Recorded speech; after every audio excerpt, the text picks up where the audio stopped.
Dermot, for the first time in a while, no football in midweek, so I guess the players will be refreshed and ready to go again for the run into the end of the season.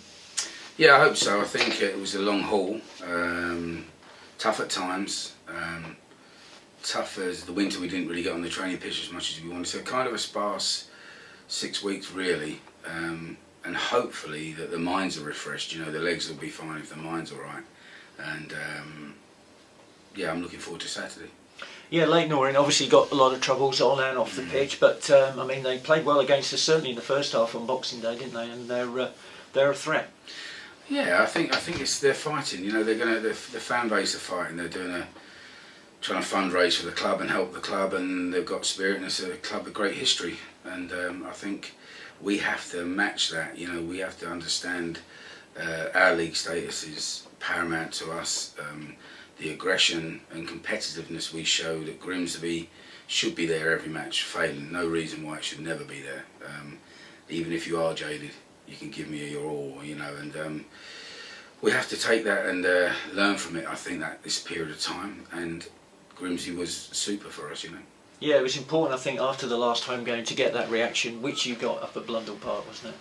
Yeah, I think we could have easily won the game, but it was the off-the-ball work of Enzo tracking back and clearing, of people shutting people down with a purpose, you know, and I don't believe that is, I really don't believe it is if someone on the line is shouting at you, you're doing it, and if someone is not, and I said this to the players, the motivation comes from the fire within you and the preparation. Some managers are motivated on the line, some aren't.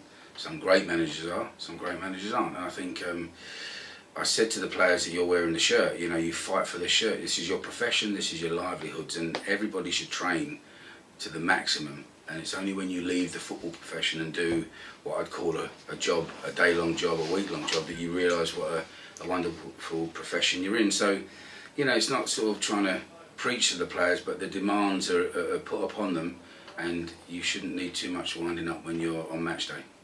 Now, you changed things last week in personnel and system, but there's no guarantee, I know you're not going to tell me, that it'll be the same on Saturday.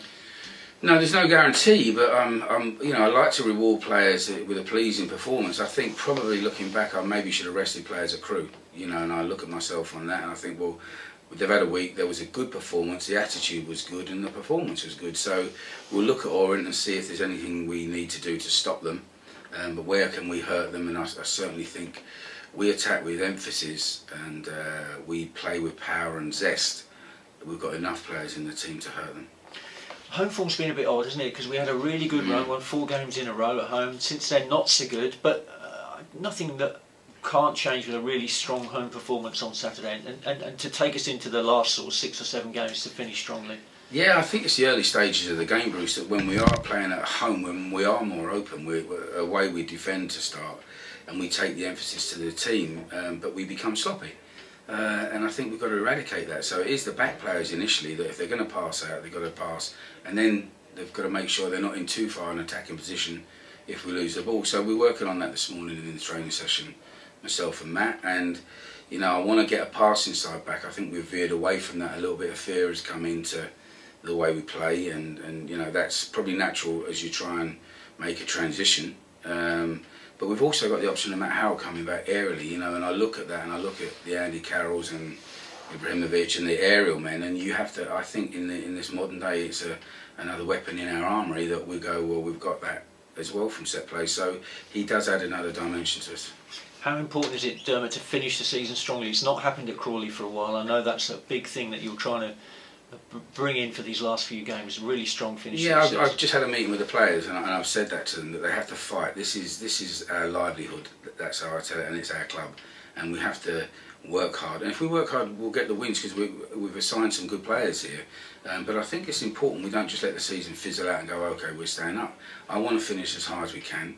I want the nucleus of the side here next year to start, so the fans actually see people signing contracts and people being here, along with a couple of signings in the new season. So it's important that we don't. I don't accept that we do that. I don't accept the Morecambe games. I take it, you know, personal, and I take the blame as well. You know, so I have to instill in the players that this professionalism, that every minute of your life you're professional, and yeah, you'll mess up along the way, but it's what you do about it when you do that. You know, so let's get together, stick together, and hopefully end the season on a really high note.